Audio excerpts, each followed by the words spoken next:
La ville de Saint-Paul-et-Dax avec Kevin Lossu vous présente les rendez-vous du patrimoine. Une archive, un bâtiment, un fait remarquable de la commune. On vous dit tout, on vous raconte tout.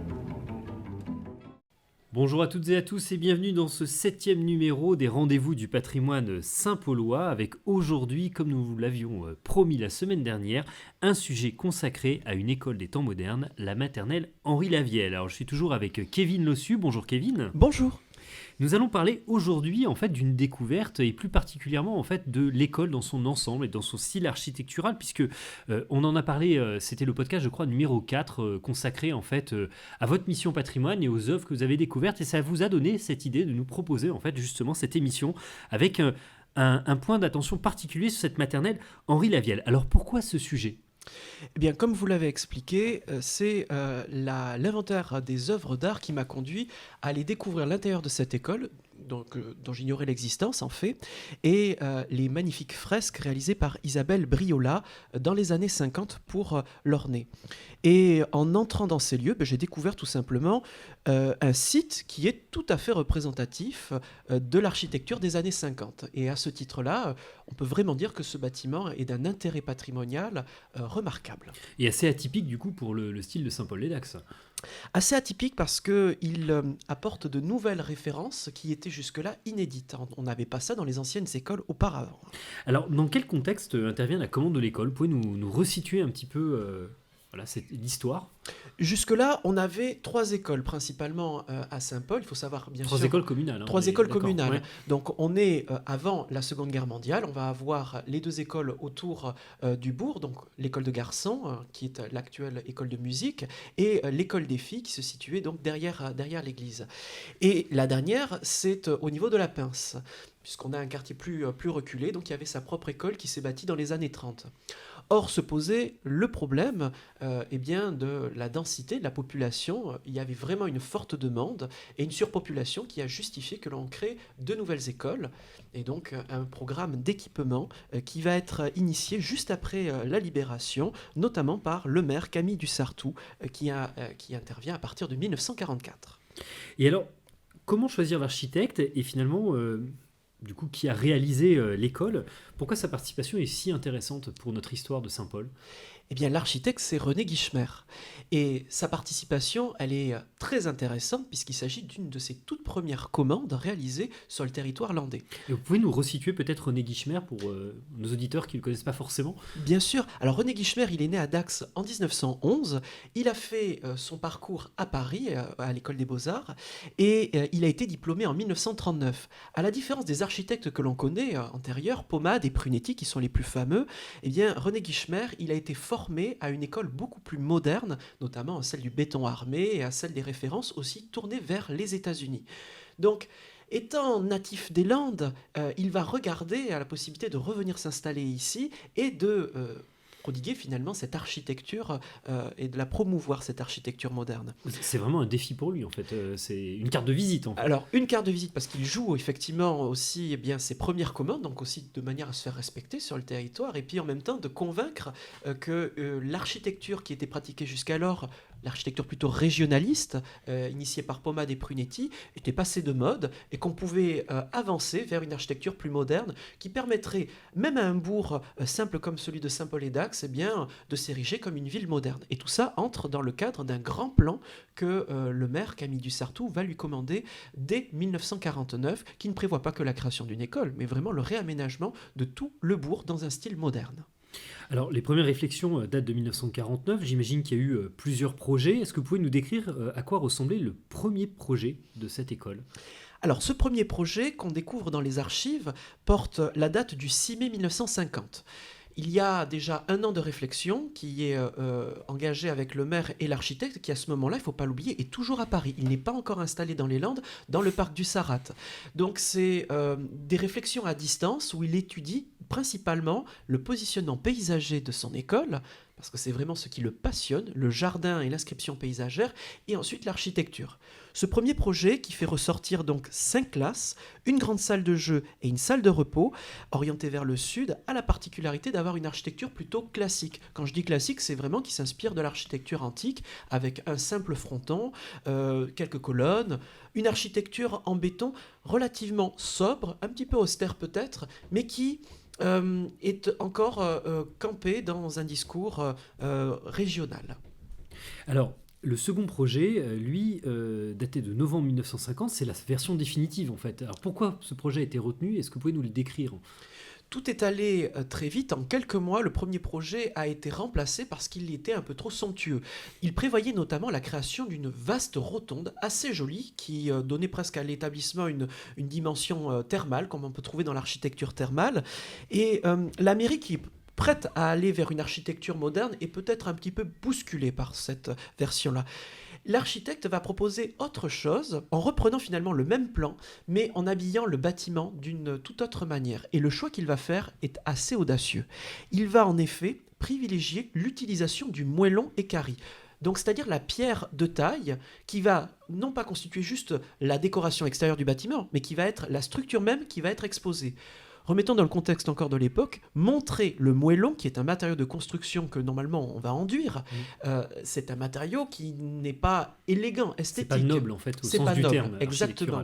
Et bien lui au contraire va montrer la structure et s'en amuser en créant vraiment une distribution intérieure qui va jouer avec le bois, des huisseries et des larges fenêtres qu'il va dégager. Ça c'est une première innovation qui se distingue et qui forme vraiment la force de ce bâtiment.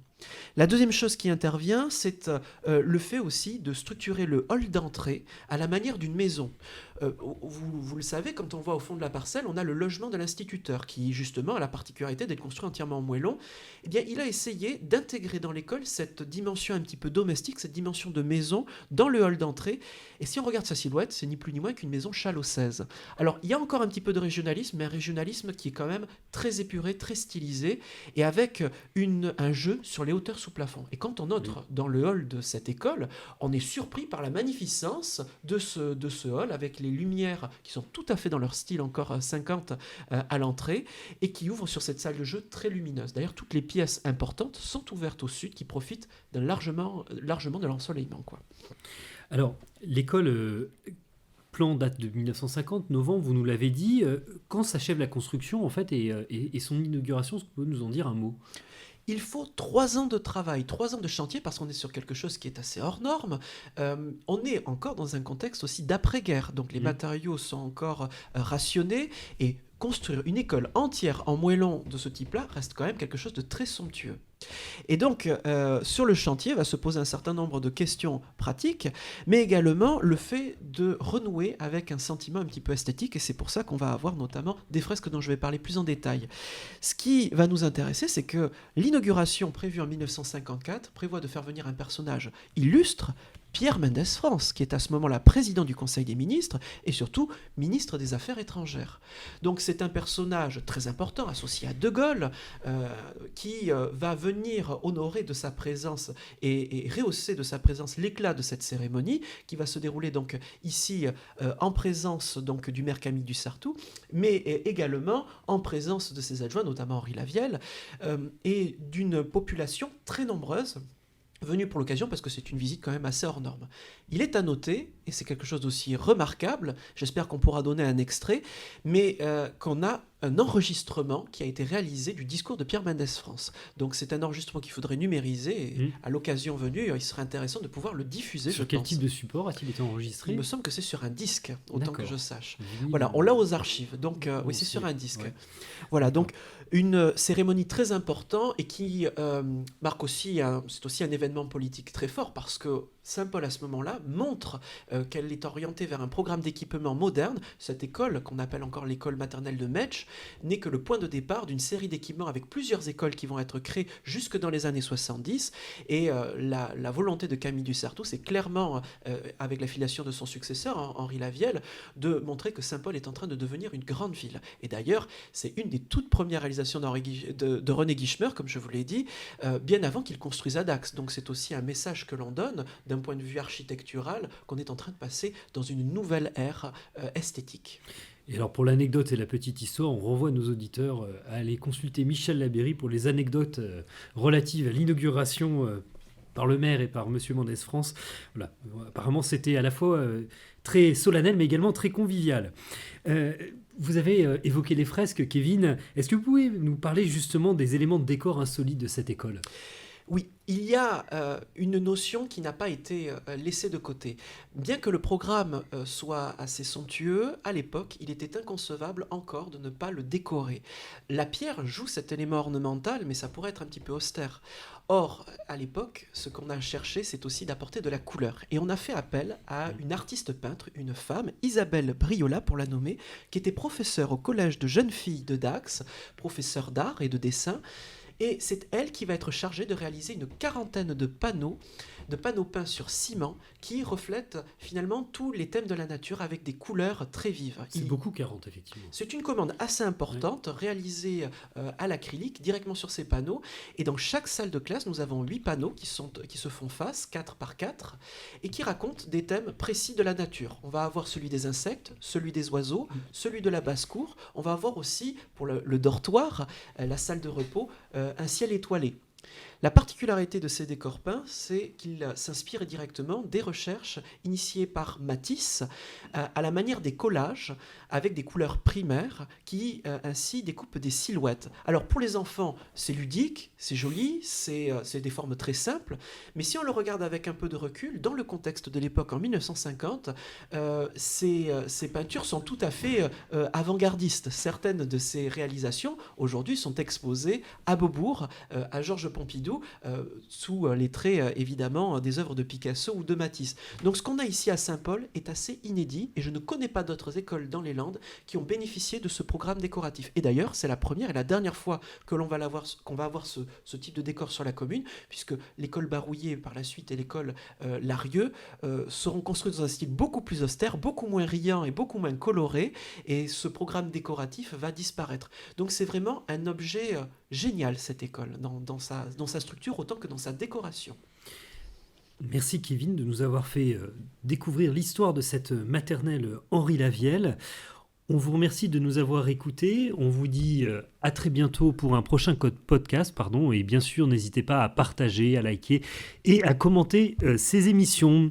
Merci Kevin, à très vite et à la semaine prochaine.